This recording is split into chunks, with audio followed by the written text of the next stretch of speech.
রাজধানীর সোহরাওয়ার্দী উদ্যানে পরিচালিত মাদক বিরোধী বিশেষ অভিযানকে কেন্দ্র করে সামাজিক মাধ্যমে শুরু হয়েছে ব্যাপক আলোচনা সমালোচনা। সোমবার রাতে পরিচালিত ওই অভিযানের একটি ভিডিও ছড়িয়ে পড়লে নেটিজেনদের একাংশ ক্ষোভ প্রকাশ করেন।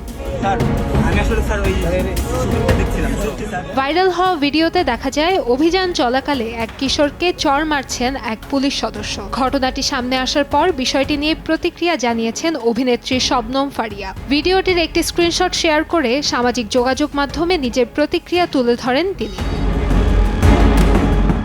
ফেসবুক পোস্টে ফারিয়া লিখেন, দেশের বর্তমান আইন শৃঙ্খলা পরিস্থিতিতে তল্লাশি ও জিজ্ঞাসাবাদ করা হলেও গায়ে হাত তোলা গ্রহণযোগ্য নয়। তিনি মন্তব্য করেন, ক্ষমতার অপব্যবহার মানুষের আস্থা নষ্ট করে দেয়। রোজকার সাধারণ খাবার এখন হবে অসাধারণ। প্রাণ স্বাদের মশলা, স্বাদ বাড়ায়, ঘ্রাণ ছড়ায়। অভিনেত্রী আরও বলেন, নাগরিক হিসেবে মানুষ আইনশৃঙ্খলা বাহিনীকে সম্মান ও বিশ্বাস করতে চায়। তাদের প্রত্যাশা, বাহিনী সত্যিকার অর্থেই জনসেবায় নিয়োজিত থাকবে এবং দেশের আইনশৃঙ্খলা পরিস্থিতি নিয়ন্ত্রণে রাখবে। কিন্তু দেশের নাগরিকদের নিরাপত্তা দেওয়ার পাশাপাশি সম্মানও করতে হবে বলে ব্যক্ত করেন এই অভিনেত্রী। কান্তাময়ী স্নেহা, সময় সংবাদ, ঢাকা।